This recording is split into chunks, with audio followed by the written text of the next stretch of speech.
What's good, YouTube? It's your man Rage King, aka first name Rage, last name is him. Back with another one. Yes, another upload to the channel. And before we get started, actually, y'all please go down there and hit that like button, hit the sub button, hit that share button, hit that bell for notifications if you're new. Welcome to Rumble Rage TV. This is how we do Rage and Rebels. Crown up. And if you're new to the crew, welcome to the Rage and Rebel Revolution. Now let's vibe, and y'all got the patch notes for NBA 2K25, man. Patch 2, or, the first big patch, big gameplay patch coming to NBA 2K25, man. So without further ado, I'm going to stop running my trap, and it's time to read and react, man. Let's get it.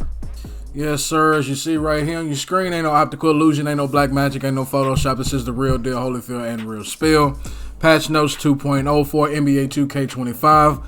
For the gameplay, we're just going to go over the gameplay because we know that's pretty much what everybody's most concerned about anyway, right? So let's get into it. Let's read off these patch notes for the gameplay. Made various adjustments to reduce the effectiveness of pass steals, including toning down unrealistic catches when close to the passer and blind catches facing the wrong way. I do agree with this right here. Now look, I'm not a fan of them completely killing the passing lanes, but when I say let's make the game more realistic, I'm simply saying just cut out the bullshit.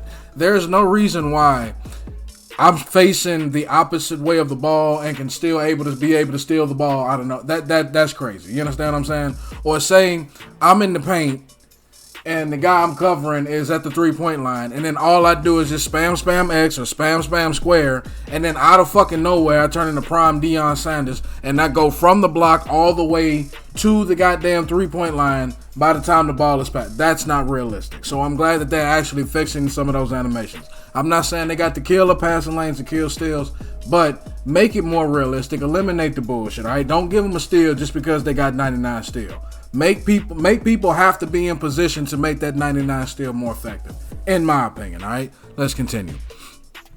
Improve shot contest logic for more reliable coverage scores for both perimeter and interior defense. Hand down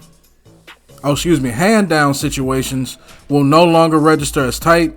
Open shots received a slight buff to maintain balance, and that's what they should have released the game with.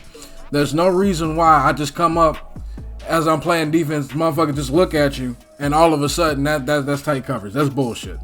Come on now. That's not basketball. Now look, I understand they got some ugly motherfuckers in the world, all right? But that just looking at somebody should not just throw off your shot at the NBA level, all right? At the NBA level. Now, if we talking about street ball, whatever, because like I said, they got some hideous motherfuckers out there. I'm one of them, you know what I'm saying? I'm just bullshit. Ask your mama for my, I bet she'd say no. But in all seriousness, I'm glad that they fixed that because the shot contest logic was simply not there. It simply wasn't there. You could be jumping at somebody with a whole 6'8", you know what I'm saying, legend lockdown perimeter defense badge, and that bitch would not register. However, a fucking 6-foot guard to just stand there looking at a center shooting a mid-range, and that bitch is tightly covered. That makes no sense whatsoever. And to have the open shots with a slight buff, I'm happy that happened because, as I said before and alluded to before, these are NBA players that we are creating. You understand what I'm saying? And I should be able to do two things as an NBA player. Hit a wide open layup and consistently hit a wide open jump shot if I know my jump shot timing. That shouldn't be too much to ask for, right? I know the hot button topic right now is a skill gap. I'll say this.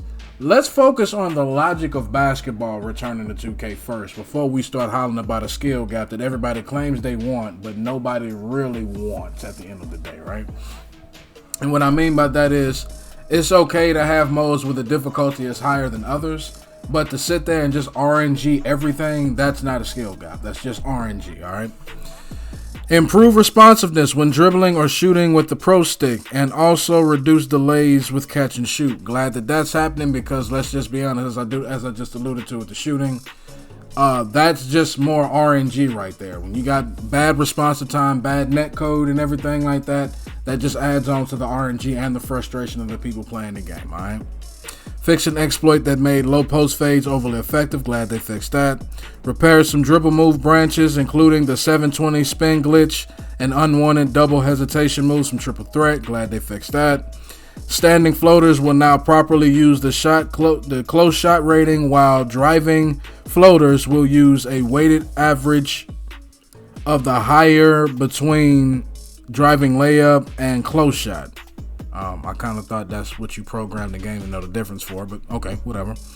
Restricted post-spin shots to live dribble situations to prevent double dribble violations, and fixed an unrelated issue that allowed double dribble to occur in the post without a violation being called. And I know people are in an uproar about post scores this year, and rightfully so, because they were just a little bit too OP. A slight nerf was made to deep post drop step effectiveness. Falling face down shot landings will now only trigger when hit from behind. Whoa. No, where's the no Diddy after that? Where's the no Diddy after that? I felt Diddy made up that rule right there. All right, let's finish this off. Tuned catch collisions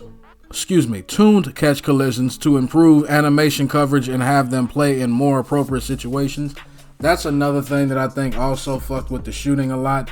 Is they had some very bad, and I mean some almost comical even, bad catch and shoot animations. They really did. Like when it should be just a clean catch so I can catch it and shoot it in rhythm, they'd have me doing the most wildest shit. I'll be standing 10 feet away from somebody, 10, 15 feet away from somebody. Be completely clean, not covered by a defender or anything, and they'll do some shit like have them throw it at my ankle bones or throw it to where I got to jump up and catch it like I'm fucking Randy Moss in his prime and shit. Like, bro, that's not necessary. That, you know what I'm saying? That's just unnecessary. I get y'all want to have these different 9,000 animations, but can we put them in places that make sense? All right? What's wrong with me catching the ball clean if I don't have a defender hovering over me for a clean catch and shot? What's wrong with that? You know what I'm saying? Let's get back to the basics of basketball. Improve the ball attachment logic, particularly when starting a dunk or layup mid-dribble. Added support to scale takeover meter progress differently for short quarters and game modes with a game clock such as Triple Threat My Team. Fixed an issue where 2K camera flip would get confused on the direction of the play when a turnover happened immediately after a rebound. Glad y'all fixed that as well. Manually selected defensive matchups will no longer reset after a timeout is called. Glad they fixed that, because that arrow just pointing all over the damn place when you and your teammate decided to switch and they want to keep switching out back. That shit is annoying. Manually selected. Okay, I just read that. Adjusted one of the Jordan Clarkson step back jumpers to prevent unrealistic initial dribble speed. Updated Devin Booker's post shimmy fade package. Changed Mark Williams' signature jump shot to be valid for big men only. Your player will now break out of a go-to shot if moved too far from the shot marker in certain drills. Fixed an issue that made self-alley-oops very difficult to complete in the dunk contest. Fixed a scoring bug in the dunk contest that would incorrectly award points on missed dunks. So this seems more of a quality of life patch notes. A more quality of life patch than anything. They did fix some things with gameplay, as we just went over. Not really a big overhaul in the way the game is played, but slight tweaks. But then again, we'd have to get on the game to find out, right? To see just how far they've tweaked these things. Hopefully they haven't overdone it, because we know the history 2K has with not just,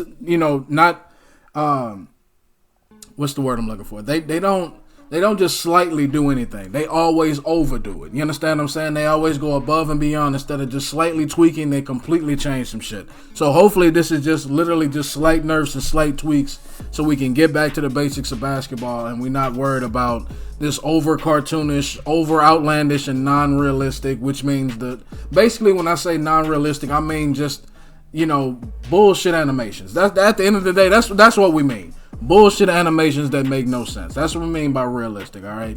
But that's just my opinion, man. Y'all let me know down in the comment section what y'all think about these patch notes. Do y'all think these patch notes help NBA 2K25 going forward, man? As long as y'all are respectful and logical, we can have a conversation. But that's the end of my video. Hope y'all enjoyed. It's been a pleasure making it for you, and Rage King will catch you in the next one. Goodbye.